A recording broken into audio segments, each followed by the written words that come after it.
In 2055, a company uses time travel to offer time safari, which means people can go to the prehistoric ages to hunt dinosaurs. To avoid changing history, the company makes sure the clients stay on an artificial path so they won't step on anything. They only kill specific dinosaurs that were about to die of natural causes, and nobody is allowed to take anything back. Today's clients are a middle-aged man and his daughter, who are guided by Dr. Travis and a few company employees.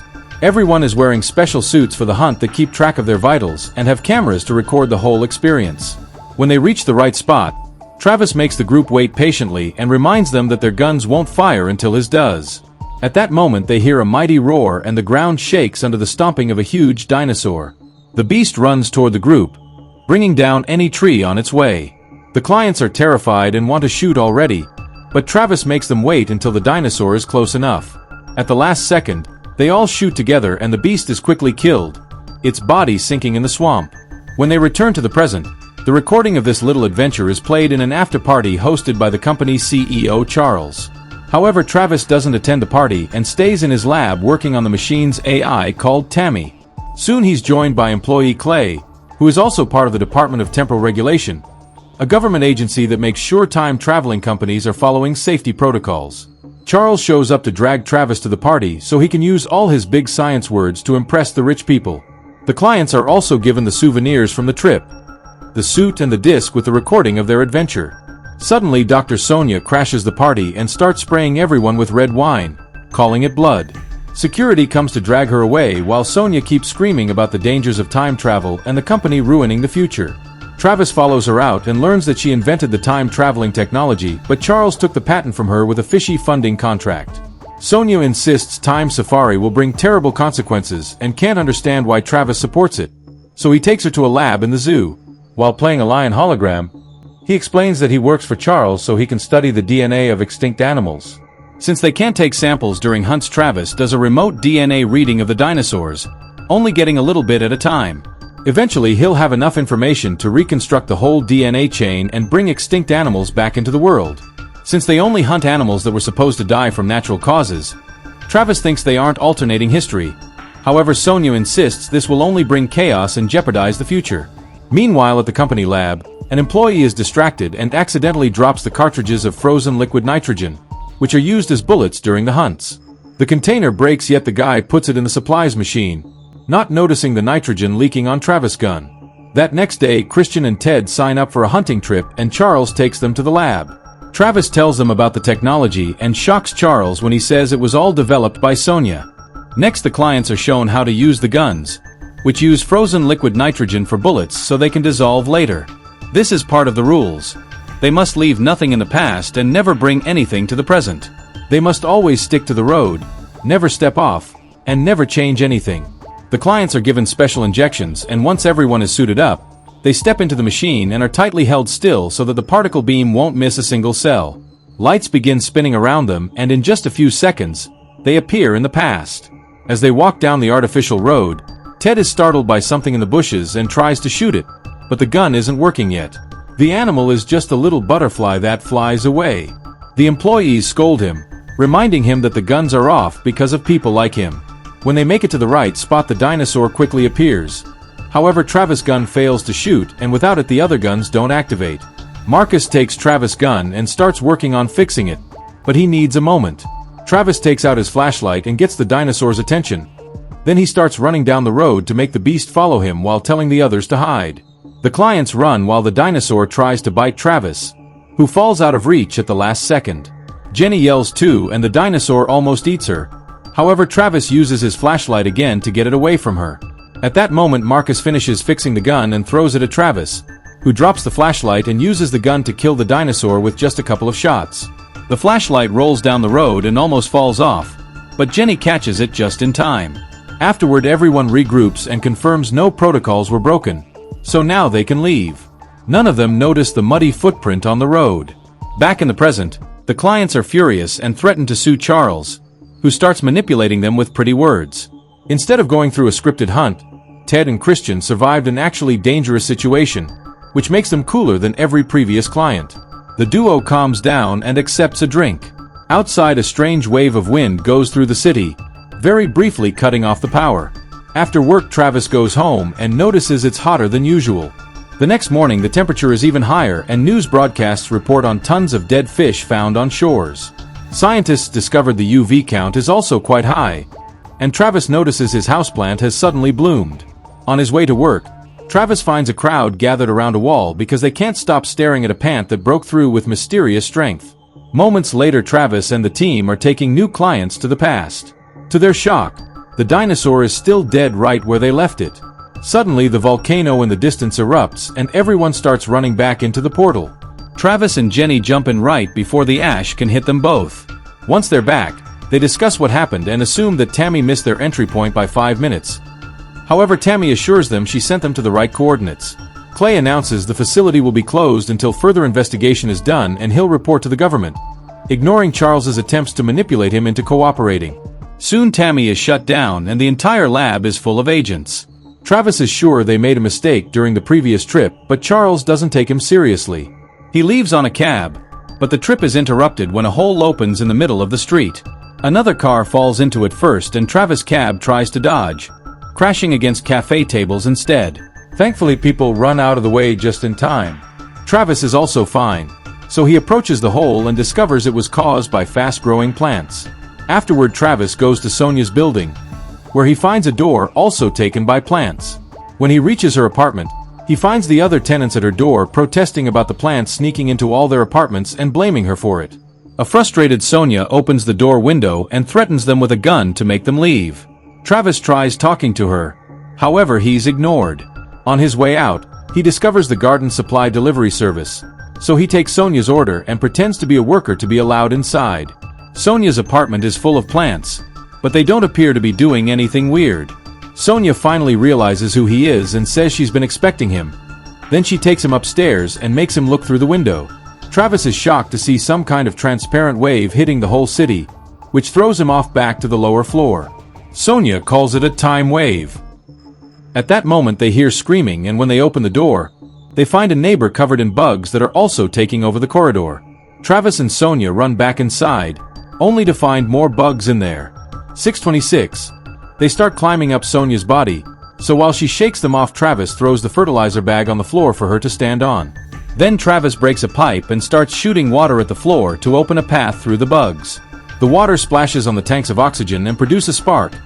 Thus the duo runs out and jumps off the building to escape right before the tanks blow up the entire apartment. Travis and Sonia survive the fall by landing on a huge tree outside her building that wasn't there before. When they look around, they discover the whole city is destroyed. Sonia explains that changing something in the past doesn't affect the future all at once.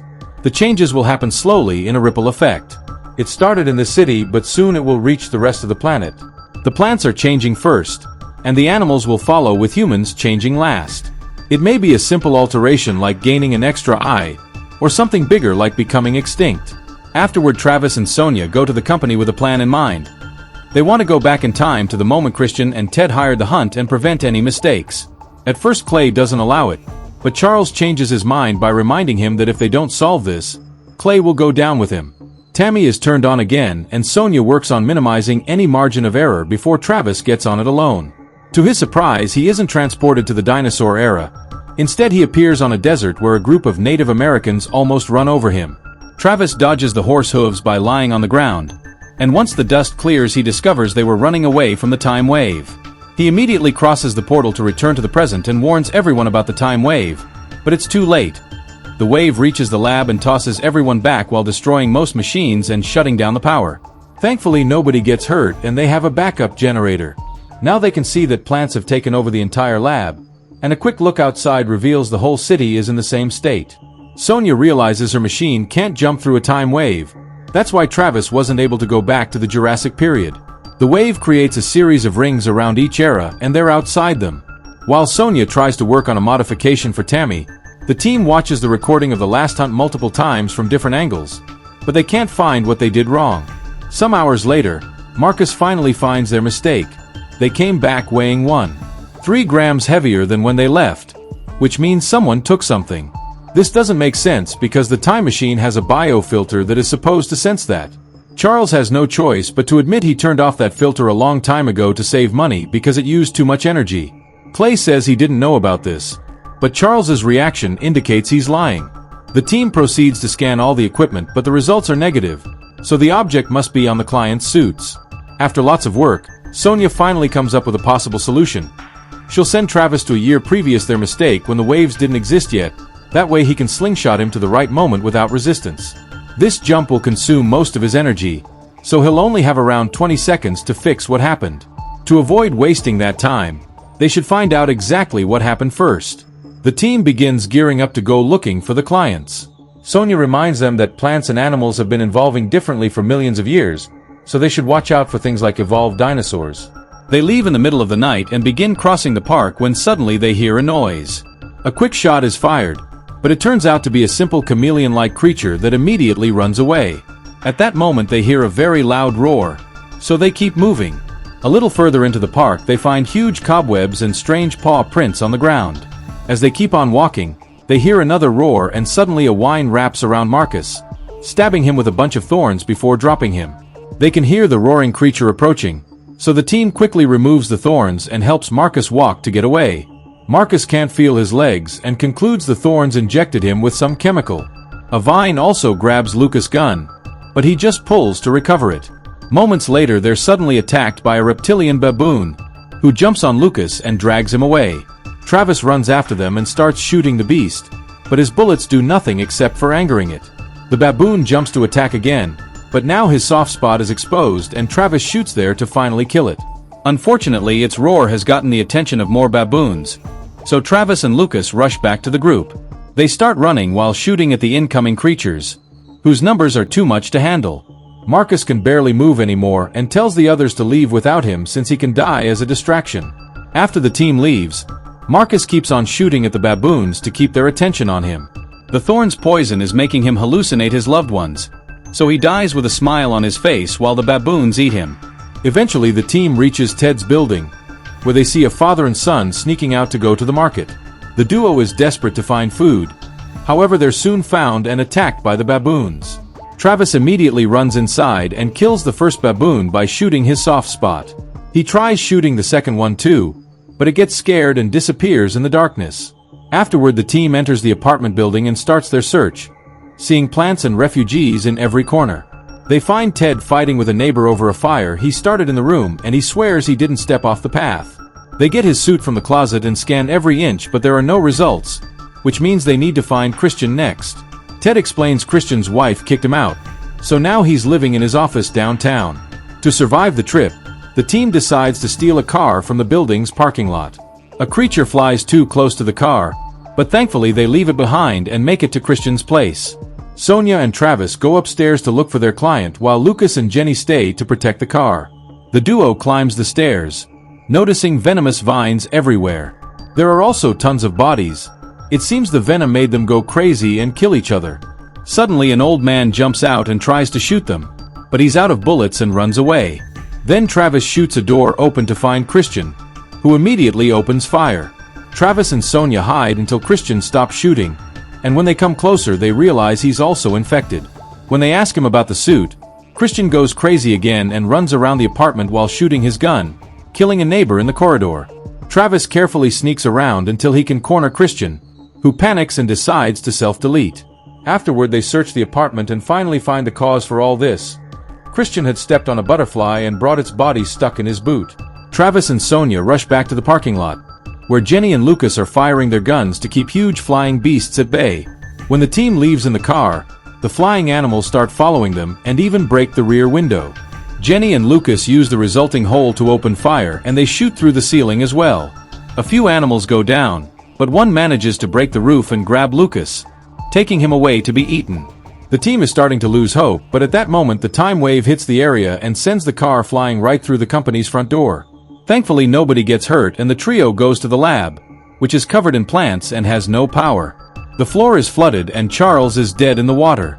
Sonia can't work without power, but she grabs Tammy's hard drive and announces she still has a portal in her old university lab. Travis searches the lockers for his suit and finds Clay inside, hiding from a bunch of baboons currently sleeping on the ceiling. At first Clay refuses to go with the team, but after they leave, he changes his mind and tries to follow them. Unfortunately, the baboons hear him and immediately surround him. Meanwhile, the trio enters the subway station and starts walking on the flooded tracks, not noticing the creature following them. Moments later, they find a crashed train and get inside to cross it. However, the door is locked. Before they can go back, the ceiling concrete breaks and crushes the other car, trapping the trio inside. As the water levels around the train continue to raise, the aquatic creature breaks a window and reaches inside to grab Jenny, taking her away. Then the water starts flooding the car and Sonia and Travis take a deep breath to dive in. Travis shoots a window and the creature bursts in, so Sonia swims through the window while Travis opens fire. However, his gun is out of bullets, so he grabs his knife and starts stabbing the creature in the eye. When he tries to swim out too, the beast grabs his legs and begins dragging him to its mouth. Luckily, the ceiling collapses again and the debris crushes the animal, killing it. An unconscious Travis floats around until Sonia comes to rescue him, taking him to the surface so he can breathe again. They're startled by the creature appearing again. However, it's just its floating body. They swim out of the station and finally make it to the university, where they find the garden full of baboons. The duo rushes inside and locks all the doors, causing the baboons to start climbing the building to reach the windows. In the lab, they get Tammy working with a backup generator while the baboons keep pounding on the door. Travis gets into the time machine and Sonia sends him back at the same time the final wave hits the city, transforming her into a strange creature. The slingshot maneuver works and Travis is quickly tossed from one year to the other, avoiding the old waves. He finds the moment of his team panicking and gets Jenny's attention to tell her that the biofilter is off and that nobody must touch the recording except for him. Then Travis runs and slides down the path to pull Christian back right before he steps on the butterfly. Christian yells as he watches Travis disappears because the timeline has been corrected. Afterward, Jenny tells Clay to turn on the biofilter and watches the butterfly fly away. When they return to the present, Jenny gives the recording to Travis and tells him what happened. A confused Travis leaves work, showing that the city is fine as always. Travis makes it to Sonia's place and gives her the disc so she can finally bring the company down with proper proof.